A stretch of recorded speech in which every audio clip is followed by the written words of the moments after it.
Sir చెప్పండి. అంటే మీరు దీని మీద గతం నుంచి పోరాడుతున్నారు. మరి ఇప్పటికీ కూడా స్పందన లేదు ప్రభుత్వం నుంచి. మరి ఇప్పుడు ప్రభుత్వము వాంటెడ్గా డెలివరీగా బీసీ రిజర్వేషన్లు పెంచకుండా కులగణన చేయకుండా బీసీలకు మొండి చెవులు చూపడానికి ప్రయత్నం చేస్తుంది.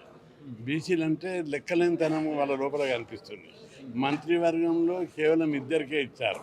ఎప్పుడు 50% 40% మంత్రి పదవులు బీసీలకు ఉన్నాయి. చైర్మన్లు కూడా బీసీలకు అన్యాయం చేశారు. నామినేటెడ్ పోస్టుల్లో బీసీలకు తీవ్ర అన్యాయం జరిగింది. వీళ్ళు బీసీలు అంటే లెక్కలేనితనంలో ప్రభుత్వం పోతుంది. అందుకే బీసీలు రాష్ట్ర వ్యాప్తంగా అన్నాన్ని బీసీల కోసం పోరాడు, మేము నీ ఎంబడి ఉంటాము. అరే మేము వాళ్ళని 76 ఏళ్ళ నుంచి వాళ్ళే ముఖ్యమంత్రులు, వాళ్ళే మంత్రులు, వాళ్ళే ఎమ్మెల్యే, వాళ్ళే ఎంపీలు. మనకు సర్పంచులలో రిజర్వేషన్లు, ఎంపీటీసీ జడ్పీటీసీల వార్డు మెంబర్ల రిజర్వేషన్లు పెట్టి ఆ పదవులు రాకుండా చేయడానికి కుట్ర చేస్తున్నారు. అవి కూడా దక్కొద్దా, ఆ చిన్న కుర్చీలు వద్దా అని చెప్పి జాతి మొత్తం రాష్ట్రంలో బీసీలందరూ తీవ్ర ఆగ్రహోగ్రంగా ఉన్నారు, కుతకుతలాడుతున్నారు. ఈ ఉద్యమం ఊరికి రాదుకుంటుంది. ఊరురా తిరగబడతారు. ఎన్ని రోజులు ఈ దోపిడీ పాలన, ఎన్ని రోజులు ఈ దొరల పాలన, ఎన్ని రోజులు మమ్మల్ని ఓటర్లుగా చూస్తారని బీసీలంతా తిరగబడడానికి సిద్ధం ఉన్నారు. ప్రతి గ్రామంలో విద్యార్థులు డిగ్రీలు చదివారు, ఇంజనీరింగ్ చదివారు, పెద్ద పెద్ద చదువులు చదివారు. వాళ్ళందరూ కూడా మండిపడుతున్నారు. జాబులు లేవు, కనీసం సర్పంచ్ కూడా మాకు రిజర్వేషన్ పెట్టరా అని చెప్పి బీసీలంతా అగ్రహోగ్రంగా ఉన్నారు. ఇప్పటికైనా ఒకవైపు జాతీయ స్థాయిలో రాహుల్ గాంధీ బీసీల ఎజెండా నెత్తికి తెచ్చుకున్నాడు. ఇక్కడ రేవంత్ రెడ్డి బీసీలను అణచివేసే ఎజెండా ఎత్తుకున్నాడు. ఈ వైఖరి మార్చుకోవాలని రేవంత్ రెడ్డిని చెప్తున్నాం. ఈ ముఖ్యమంత్రి రేవంత్ రెడ్డి గారు అధికారంలోకి వచ్చి 8 నెలలు అయింది.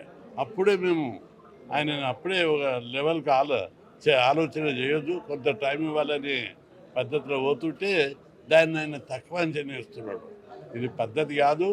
బీసీ జనాభా లెక్కలు తీసి వాళ్ళ రిజర్వేషన్లు పెంచే వరకు ఈ రాష్ట్రంలో అగ్గి మండుతుందని చెప్పి హెచ్చరిస్తున్నాను.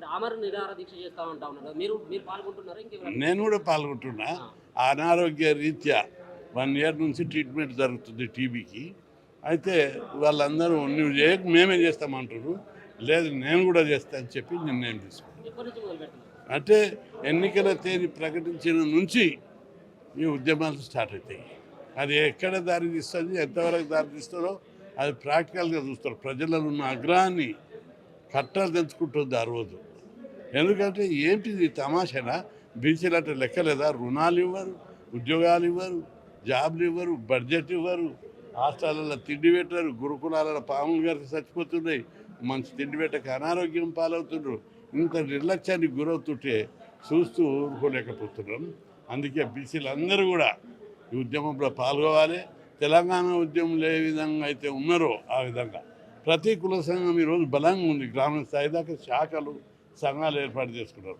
వాళ్ళందరూ కూడా మేమందరం పాల్గొంటామని యాదవ సంఘం, గౌడ సంఘం, పద్మశాలి సంఘం, మున్నూరు కాపు, రజకులు, నాయ బ్రహ్మణులు, ఇంకా విశ్వబ్రహ్మణులు, అన్ని కుల సంఘాలు మా కుల సంఘాల జెండాలు కట్టి చేస్తామనే కాడికి ఈ ఉద్యమం విస్తరించింది. కాబట్టి ఈ ఉద్యమం ఇంతటితో రాగదు, మరో తెలంగాణ పెరుగుతుంది. ఆ విధంగా ఉద్యమాన్ని ఇంటింటికి, ఊరికి ఈ ఉద్యమం ప్రాకి ఆ తర్వాత రాజ్యాధికారం దిశగా మారుతుందని హెచ్చరిస్తుంది. ఎన్నికలకు కూడా అమలు చేసినాక ఒకవేళ వెంటనే తీసుకోకపోతే ఎన్నికలకు కూడా అమలు చేసినాక మీరు ఉద్యమం చేస్తే తీసుకోకపోతే ఎన్నికల కూడా ఎంత చిన్నది అది, ఈ ఉద్యమం పెద్దది. ఎన్నికల కూడా ఏం పెద్ద సమస్య కాదు. ఎన్నికలు జరిగినాక కూడా ప్రపంచంలో చూస్తున్నాం అనేక దేశాల్లో జరిగిన ఎన్నికలను కూడా రద్దు చేసి మళ్ళీ ఎన్నికలు జరుపుతున్నారు. ఈ కోడ్ ఒక సమస్యనా? కోడ్ కాక మేము అందుకే చెప్తున్నాం, కోడ్ కాకముందే మీరు అనౌన్స్ చేయమని అడుగుతున్నాం. కోడ్ వద్దు, మా లెక్కలు రిజర్వేషన్లు పెంచు, మీకున్న అభ్యంతరాలు ఏం లేవు. ప్రభుత్వం ముందు 2 ఉన్నాయి. ప్రభుత్వం సాకులు నింపుతుంది పెంచకుండా, కోర్టు కొట్టేస్తుంది. అది కొట్టేస్తే చూసుకుందాం. అప్పుడు మీరు లెక్కలు తీసి రిజర్వేషన్లు పెంచితే వాళ్ళ కోర్టు ఏమన్నా అభ్యంతరం ఉంటే మేము కొట్లాడతాం. గతంలో ఇప్పటికి కూడా సుప్రీంకోర్టులో కేసులు ఉన్నాయి. జనాభా లెక్కలు దేశంలో తీయాలని సుప్రీంకోర్టులో కేంద్ర ప్రభుత్వాన్ని బోన్లు నిలబెట్టా. ఇప్పుడు కూడా మీరు లెక్కలు తీయండి, లెక్కలు తీసి రిజర్వేషన్లు ఆ తర్వాత బాధ్యత అంతా మాది. మీరు పెట్టుండి మేము కూడా కొట్లాడతాం. అగ్రకులాలకు 10% రిజర్వేషన్ పెట్టేప్పుడు 50% సీలింగ్ పోయింది. అప్పుడు మేము అదే పాయింట్ లేపుతాం. రెండవది, తమిళనాడులో 70% రిజర్వేషన్లు ఉన్నాయి. అక్కడ లేని ప్రాబ్లం ఇక్కడ ఎందుకు వస్తుంది? కాబట్టి వెంటనే ప్రభుత్వం మీనమేషాలు లెక్క పెట్టకుండా లెక్కలు తీయాలని చెప్పి వెంటనే రిజర్వేషన్ పెంచాలని అడుగుతున్నాం. మేము ముఖ్యమంత్రి పదవి అడిగినామా? బీసీలు ప్రజలైతే ముఖ్యమంత్రి పదవి అడుగుతున్నారు, ప్రజలైతే రాజ్యాధికారం కావాలని అడుగుతున్నారు.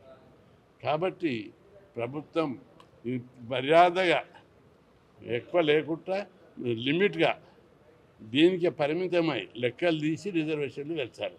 లేకపోతే పునాదులు దవ్వుతే వీళ్ళందరూ ఆడిపోతారు. అందరికీ తెలుసు. జనాభా మాది, మా జనాభా ఉంది, మేము గెలుస్తాం.